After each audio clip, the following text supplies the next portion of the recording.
Hello and welcome to my channel. I'm King Posh, and today we're looking at this 1973 Mazda RX-3. Why are we looking at this? Well, this is my rear-wheel drive drift tune for this thing, and I thought to myself today, what if I went into this game and tried to buy the cheapest car possible and upgrade it cheaply enough that it could just be used for like an entry level car. So yeah, I decided to do that. So now, if you're new to the game, all you need is about $20,000, and you could pick up this car and the tune. So that is the entry level rear wheel drive we're going to go over. I am working on an entry level all wheel drive car. This one starts out, I believe, 38,000, and it just already comes with all wheel drive system in there, and I will show that build later. But right now we're going to go over that. I have these other cars that also show eventually, but they're also all-wheel drive. This one has 1,025 horsepower, and it only weighs like 1,600 pounds. So there's that. But either way, let's get into this and show you everything. Like I said, this thing is 11,000, but I have a 5% discount because I use Mazda often, and it was at $10,450 dollars when I was got it. So let's go through the build and show you guys everything that I have on here. So I just have the stock engine in there. All right, giving you all that power. All right, stock drivetrain, rear-wheel drive, and I put a single turbo on there. All right. Rear wing, I decided to just give it something back there instead of just having nothing at all. So I said, you know what, I'll just stick something on there. It'll look better. So there's that. You also have this option as well, but I think the Sport works well. All right. Front bumper, there's really nothing here except for downforce in the front. We didn't want any of that, so we just left it as is. All right. Stock clutch, race transmission because we can adjust the gears. Stock drive line because there's nothing there to tune, and then it differentials race, so then I could tune that. All right, here we just got stock rims for both the front and the rear. All right, I did put the Pro Race ones on there just to give it, a look of something. All right, stock tire compound, stock width for both the front and rear, so you don't have to spend any more money on that. Stock brakes, dress springs. No anti-roll bars for both the front and the rear. It does have a race weight reduction. All right, no roll cage and no ballast on there. It does have everything here. It's going to be race rotors. All right, stock flywheel. All right, because that can't tune it. Doesn't matter. You got the race oil and cooling, race carburetor, race ignition, race exhaust, race air filter, race single turbo, and race intercooler, and that gives you the 308 horsepower.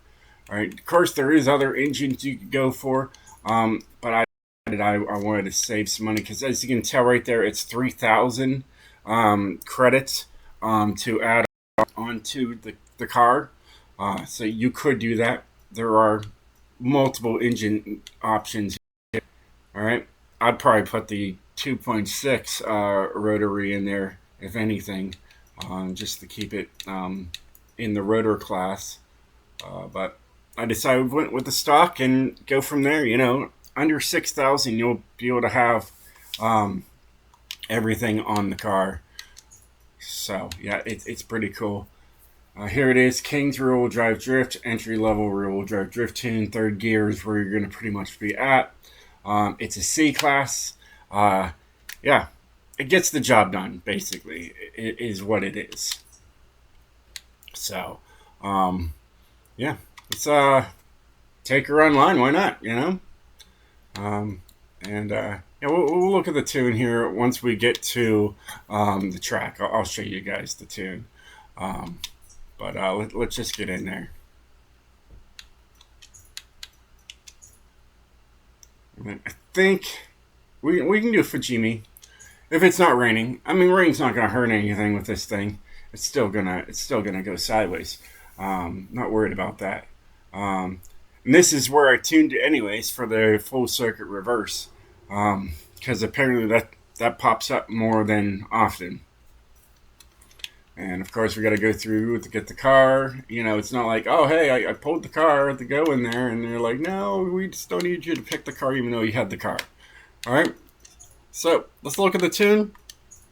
Show you guys what I did. So you got a 1515. It's got a top speed of 135 miles per hour. I figured that was plenty. Here's the gearing. All right. And like it says in the description, you'll be pretty much using third gear, second, third, fourth gear, depending on where you are. All right, here is the alignment. Pretty straightforward. It works. All right. Got it. Moving on. All right. No anti-roll bars to worry about. All right. Springs 600 for the front, 700 in the rear. Brought up the ride height on the front to match the rear. I got 1313, 1 and 1. This is what I like to use for my rear-wheel drive cars. All right. This is what I did for the suspension geo. I did it all the way high on the front, all the way low on the rear. I didn't mess with this stuff. All right, but I did mess with these. Okay. No downforce to worry about. No brakes. And then differentials just 21% and 100% decel. And that's the tune. Pretty straightforward, pretty easy. And yeah, so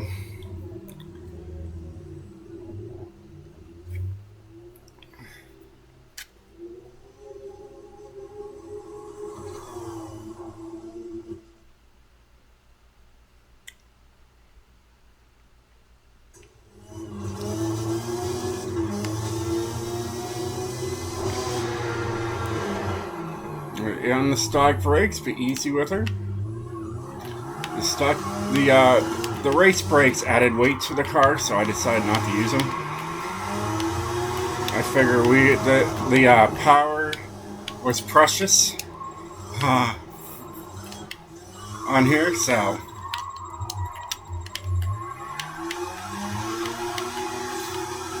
it's not going to break any records. Let's put it that way. But it is going to drift. It's going to get you sideways. You're going to be able to handle it.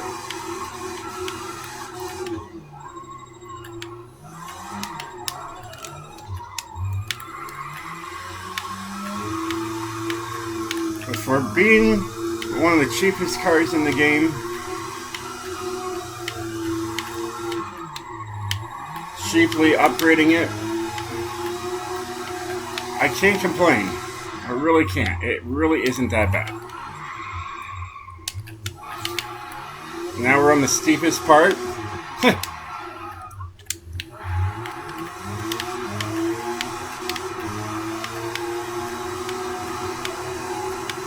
Floored.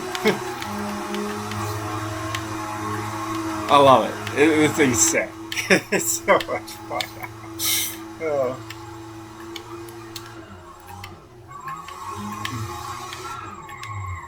This thing is just great. Okay, it's only got 300 horsepower. Very little done to like upgrades. Cheapest car.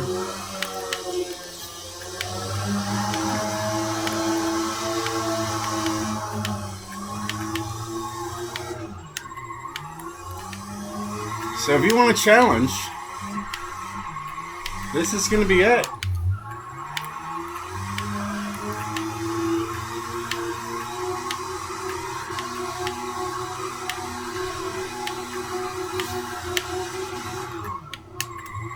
You're not going to break any records probably with this thing. You might going downhill, but uphill, yeah. It's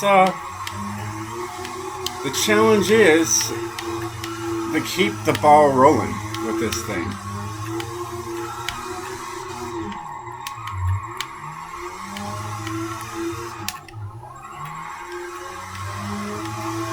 Yeah. And we're not going to do the whole track, but you know, I'm having fun with this thing. But yeah, let's see what it's like on a flat track. If we get one, I'm just gonna go for one of those random tracks, and we're just gonna see where we go. The cycle track drift meetup, and trying on a more of a flat ground per se, not going straight up a mountain. And this is great. There is that long turn there, but yeah, this will work. This will work just fine. All right, fine. I'll go find the car again. You know, there it is. Join event. Skip all that stuff. And see how she is. Oh, did I mention the computer can't handle this car a little bit? Look at that. Look how it drives so straight. It's really nice.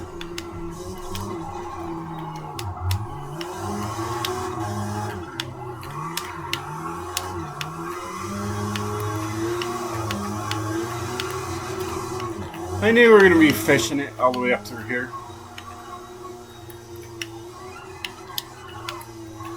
It just doesn't have the power to push it all the way through, but that's not what I tuned it for. You know? It's just I had a thought today. I was like, what if I buy the cheapest car? What in the world's going on here?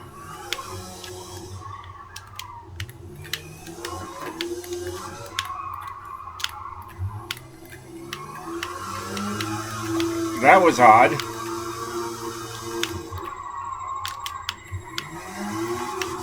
But, anyways. So what if I bought the cheapest car,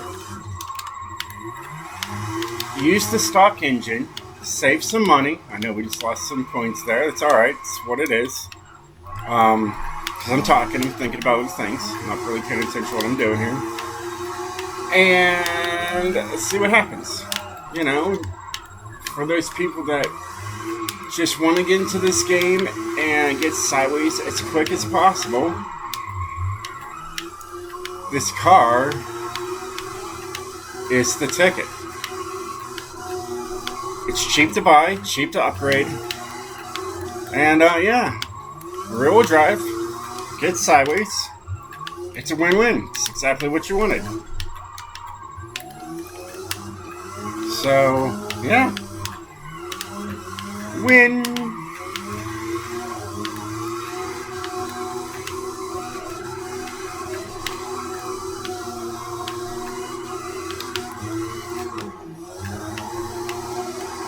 So, yeah,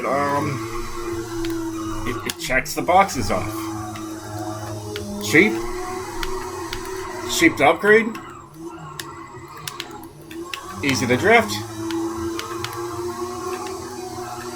Checks the boxes right off. Easy to drive straight. Drive straight even when I'm floored. Yeah. It's an easy car. What else could you want?